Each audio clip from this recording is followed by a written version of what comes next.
American history is often told through the lens of the white experience. Black stories have been passed down through oral traditions such as storytelling and singing.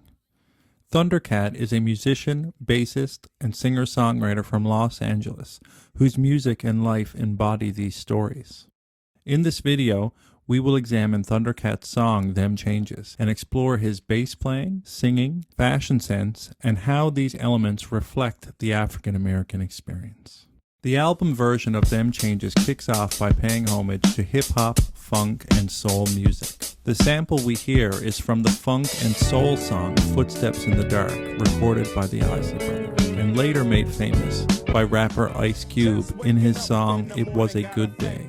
The sample is a great example of a backbeat, a rhythm that has become the heartbeat of popular music in America, and can be traced back to an African cultural ritual known as the ring show. Their songs recalled stories from the Bible, triumphs of the weak over the mighty. A very fitting backdrop for stories told throughout African American music. The narrative expressed over the Footsteps in the Dark sample has varied with each interpretation, but the theme of struggle remains the same. Ice Cube moves away from the relationship woes that are expressed in the original recording of Footsteps in the Dark. He raps about a day filled with good food, good friends, and the company of a woman.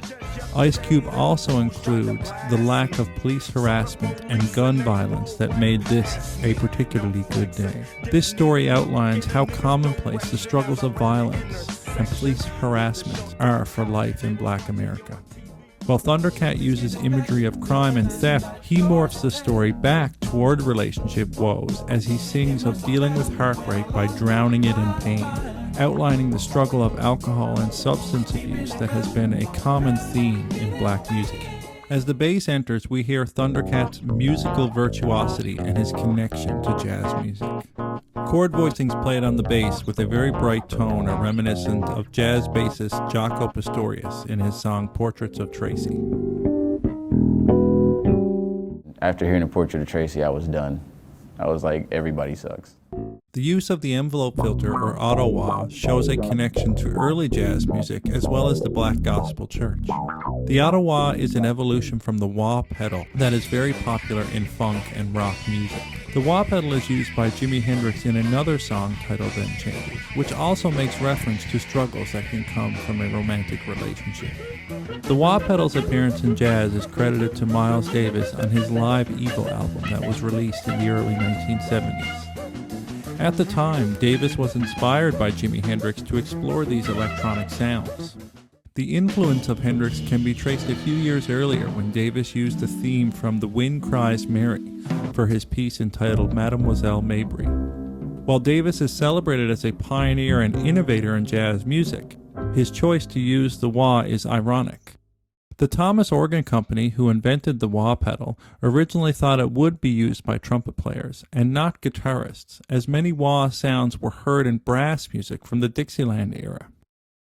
King Oliver is a well-known cornet player from the Dixieland era, and he is credited with using wah sound.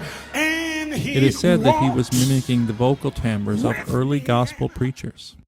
The harmonic structure used in the song Them Changes, and perhaps even the title of the song itself, makes reference to the jazz idea of playing over a set of chords. This notion of playing the changes came into existence during the bebop era when musicians expressed their virtuosity by playing over complex chords. John Coltrane's Giant Steps became the rite of passage for jazz musicians looking to show their ability to play changes, because it featured a very unusual chord progression that revolved around tonal centers a major third apart. In the studio, Coltrane expressed that he had difficulty telling them Black stories over these changes. One of his bandmates replied, "If you make these changes, that will tell the story." The struggle to play successfully over the chords was perhaps a metaphor for the struggles of life in Black America.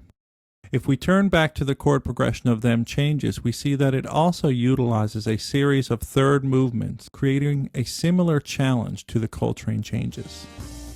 Thundercat himself was no stranger to these changes. His band, Young Jazz Giants, released an album in 2004 that actually featured the song Giant Steps. On the same album, there is a composition entitled Steven's Song that was written by Thundercat. This song also explores the use of unconventional third and stepwise harmonic motion. Christianity and black gospel worship is a strong source for popular music. The use of falsetto can be heard in gospel singing as early as Homer Quincy Smith's I Want Jesus to Walk With Me. The high male falsetto voice became a popular timbre in funk and soul singing. Thundercat credits his use of falsetto to funk bassist and singer Larry Graham. Glissando, or slide effects, is another vocal timbre that is widely used in gospel music. Thundercat uses similar effect to melodically slide around the lyric reel. The blue note is another common melodic inflection. That'll sound like this. Blue notes can be traced back to African music and heard in gospel and ring shout traditions. An example of this flat third blue note can be heard in Michaela Jackson's In the Upper Room to inflect the melody on the lyrics in and room.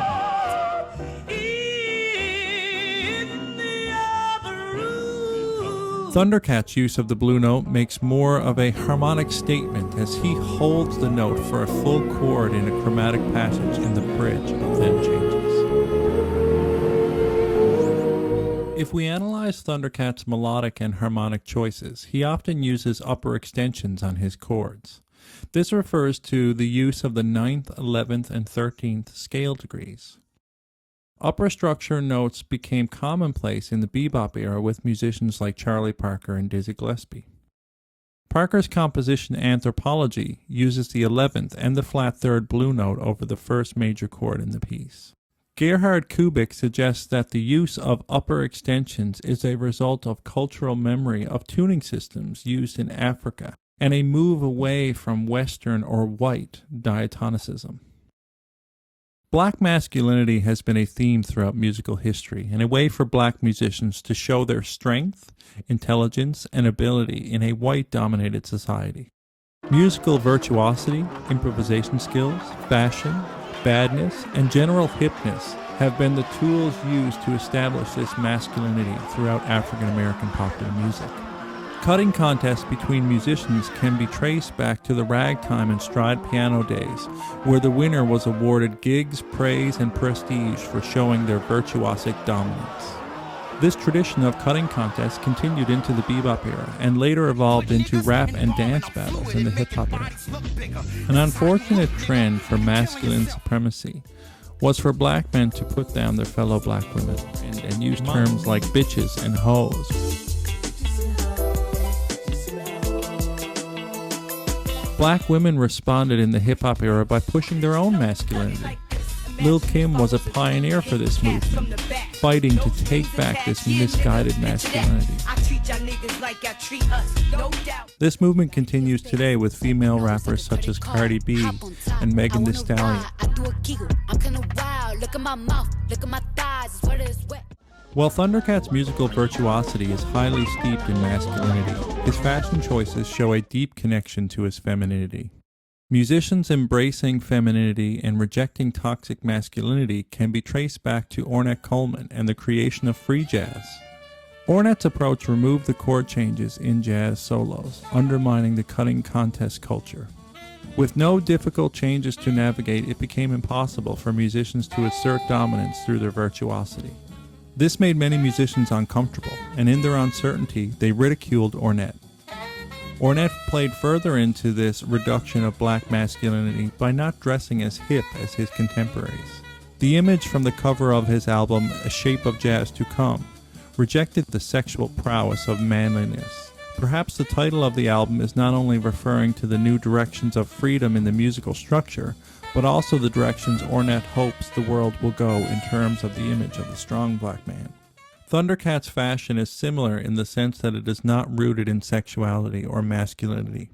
Even when wearing dominant male articles like a fur fox hat or samurai armor, his image does not push the idea of masculinity, but is more akin to an anime character. Themes of masculinity and gender roles in society are the story explored in the music video for Them Changes as well. The protagonist, a black samurai warrior, loses his arm in a sword fight and is left helpless and emasculated. The family's disappointment is expressed when his wife motions to their daughter to help the samurai change the story on the TV from an infomercial selling katana swords. The infomercial was highlighting the samurai's loss and his usefulness as a warrior. His inability to change the channel was a metaphor for not being able to change the story of his misfortunes. The empathetic look toward a caged gerbil shows that the samurai felt imprisoned and trapped in this emasculated reality.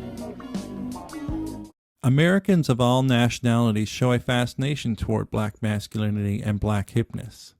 This trend emerged in the 1950s when the image of the hip black musician was assimilated by white audiences. Black musicians reacted to this fascination in two ways.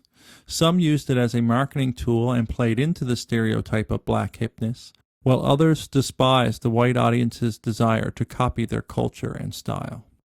Dizzy Gillespie was happy at first to have the publicity, but he was disturbed that the fans were more interested in Charlie Parker's substance abuse than they were in the fact that he was an avid reader who loved to talk politics and philosophy. Charles Mingus despised this copying of black culture and in 1959 gave the white hip bohemian clientele a lecture from the stage, calling them phonies. Could Thundercat's eccentric fashion sense, musical and cultural awareness, and substance abuse issues be an example of playing into the same stereotype? Or is this an expression of his true self? I believe he is genuinely being himself, and this freedom to do so has been established by artists before him like Ornette Coleman, Bootsy Collins, Prince, Michael Jackson, and many others. The fascination with black hipness and black culture still exists today and is apparent in the live performance of Them Changes from the Adult Swim Festival. Ariana Grande, Domi, and J.D. Beck have embodied black music. Domi improvises fluently over these complex changes, displaying a virtuosity that would rival any musician throughout the history of jazz music. Beck and Domi perform a version of John Coltrane's Giant Steps, and they call it Giant Nuts. In this version, they add a layer of difficulty to the piece by playing it in an odd 5/4 time signature, but still manage to outline the changes with ease. Could showing their ability to play at this level be their rite of passage into black culture, proving their validity and masculinity to their African American peers? Perhaps the title Giant Nuts is showing their bravery as young white musicians to tackle these challenges and struggles from jazz and African American history. Maybe they see the irony in doing so, and the title is reflecting this irony. Thundercat's music shows a deep understanding of African American musical traditions and the struggles of living as a black man in America. Some might argue that the civil rights movement has come a long way in the past century, but the Black Lives Matter movement clearly shows we still have a long way to go. Music has a role to play in this movement, and Thundercat is doing his part to add to the narrative. Them Changes can't come fast enough.